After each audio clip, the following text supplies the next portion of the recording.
Hello Idol Mark. Isa po ako sa mga silent listening, at talagang napapabilib ako sa mga nagbahagi ng mga kanilang secret files. Isa po ako honor students na naging bobo sa buhay pag-ibig, nang dahil sa bulag na pag-ibig ay hindi ko nakita ang mali at tama sa realidad. Biktima po ako ng isang sex scandal video na kung saan kalat na sa mga social media lalo sa mga adult sites sa internet. At di ko rin maitatanggi na ako yung nasa video. Ako nga pala si Liza, bunso sa magkakapatid. Parehong guro naman ang magulang ko. Maayos naman ang pinalaki Idol Mark. Mula elementary ay nakafocus ako sa pag-aaral at payo ng mga magulang ko para manguna sa class, hanggang mag-high school po ako. Third high school ako nang makilala ko si Jeffrey, isang varsity player sa campus na kung saan sikat at crush ng campus. Na-meet ko siya sa isang event sa school kung saan nagpalitan kami ng Facebook account at doon nagsimula ang relasyon namin na dumating sa punto na secret relationship kami Idol Mark, dahil mahigpit sila mama at papa about sa bagay na yon. Kaya't palihim kami nagkikita sa ibang bayan na malayo sa lugar namin, para maiwasan may makakita sa amin. Pagdating sa campus ay parang di kami magkakilala. Di ko rin maiwasan magselos tuwing may naririnig akong lumalandi kay Jeffrey. Di ko naman kayang mag-react dahil nga secret relationship kami. Nawawala lang selos ko tuwing nagkikita kami at napapag-usapan ang ganong bagay. Understanding naman po si Jeffrey at talagang ma-effort po siya para lang di ako magtampo o magtanim ng sama ng loob, kaya't nine-love ako ng sobra Idol. Kaya't lahat ng bagay na pwede ko ibigay ay binibigay ko para lang maging okay siya. Fourth high school namin Idol Mark, graduations namin at syempre Idol Mark kunting sama-sama after ng graduations. Pumayag naman ang mga magulang ko na umattend ng gabi dahil tiwala naman sila sakin. Di kami tumuloy nang sa event ni Jeffrey. Tumuloy kami sa isang apertel na mumurahin kaya't di gaano kahigpit dahil nga batang-bata ang itsura ko kumpara naman kay Jeffrey na hindi pagkakamalan na 17 years old pa lang. May nangyari sa amin ng gabi na yun Idol Mark at talagang masakit ang unang karanasan.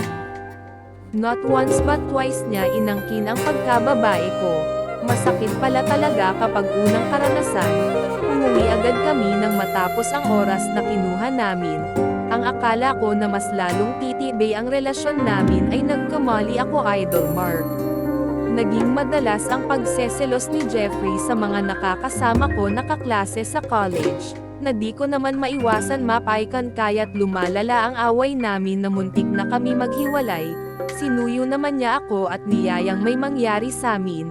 Dahil nga mahal ko siya Idol Mark, pumayag ako. Naging wild lang si Jeffrey sa kama at pakiramdam ko walang pagmamahal habang ginagalaw niya ako. Parang bang slave niya ako tratuhin sa kama.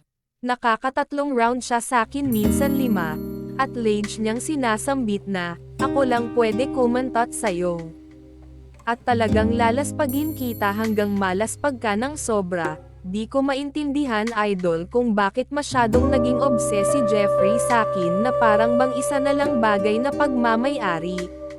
Tiniis ko ang mga ganong bagay Idol Mark dahil nga mahal ko siya at lahat ng bagay na pwedeng gawin tuwing nasa kama kami ay ginagawa ko na walang reklamo. Lalo nung inangkin niya ang puwet ko. Ayaw ko pumayag dahil maduming tingnan. Pero nagalit siya at pinagbintangan niya ako na baka hindi ko na siya mahal kaya't tumatanggi na ako at di ko siya pinagbibigyan sa gusto niya mangyari. Nung una nakipagmatigasan ako Idol Mark, ilang days na di kami nag-uusap, kaya't nag-message ako sa kanya na pumapayag na ako sa gusto niya mangyari kahit alam ko sa sarili ko na ayaw ko, ay pumayag na lang ako para magkabati kami. Pinatuwad niya ako agad Idol Mark sa kama at tinutok na niya sa spot ng kwiten ko. Napahiyaw ako Idol Mark sa sakit pero si Jeffrey nakangiti pa. Walang awa niya ako nilispag Idol Mark kahit alam niyang nasasaktan ako sa G na gagawa niya ay tuloy-tuloy pa rin ang paglaspag sa likuran ko. Bigla tumigil si Jeffrey at may kinuhang GoPro na camera. At bumalik ito na agad pinasok sa puwitan ko habang kinukunan niya ako ng video. Dalawa lang camera ang nakaset. Ang isa ay hawak niya at ang isa naman ay point of view naming dalawa sa kama habang nilalaspag niya ako. Sa totoo lang Idol Mark, ayaw ko sana magpa-video kaso alam ko magagalit si Jeffrey kung tumanggi ako magpakuha. Laging ganun ang ganap namin Idol Mark sa kama. Lage niya ako kinukunan ng video. Pagsubo ng kanyang nota. Pagsip-sip niya ng hinaharap ko. Paglaspag niya sa puwitan ko. May isang bagay na hindi ko na kinaya Idol Mark. Yung bagay na request ni Jeffrey ay yung dalawa sila gagalaw sakin. Kaya't oras mismo ay nakipag-break ako sa kanya. Ayaw niya tanggapin, pero buo na ang desisyon ko. Tinakat niya ako na ikakalat daw niya ang video namin sa porn site na di ko naman ikinabahala. Tinakat ko nga rin siya na kakasuhan ko siya if ever kumalat ang video namin. Saka ko siya pinatayan ng phone. Isang araw gin-icing ako ni ate. Namumutla si ate nang makita ko.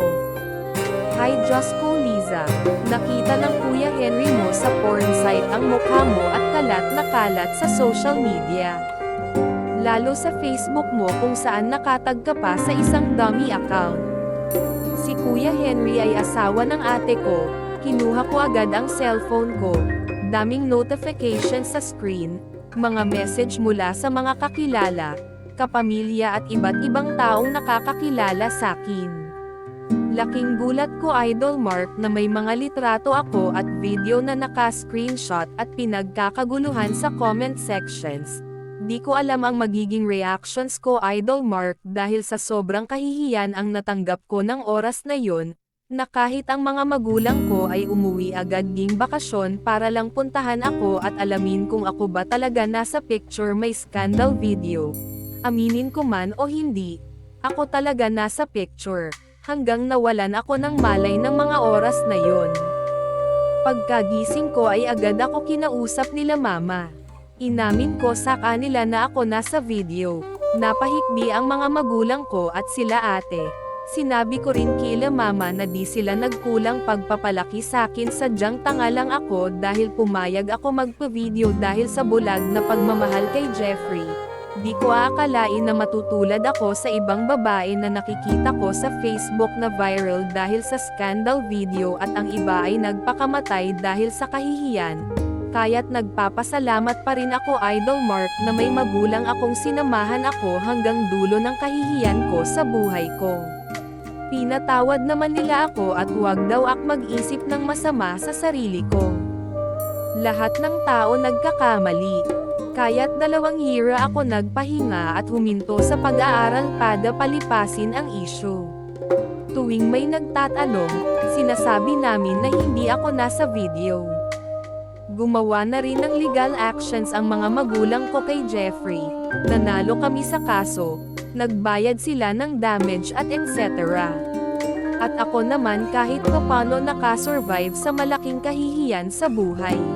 At ngayon Idol Mark, isa na po akong designer sa ibang bansa, tahimik na mumuhay bilang babaeng buo ang loob sa lahat nangyari. Kaya't pinapa-remind ko sa mga tulad kong babae na pumayag magpakuha ng video sa partner, huwag nyo hayaan dahil someday baka kumalat ang video mo ay napakabigat harapin ang ganong kahihiyan sa buhay. Hanggang dito na lang po Idol Mark ang aking secret files na matatawag na public secret files.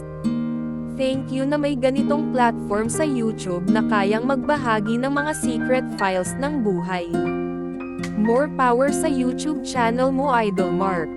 Sumusuporta sa'yo ng palihim hanggang maging successful ang iyong career.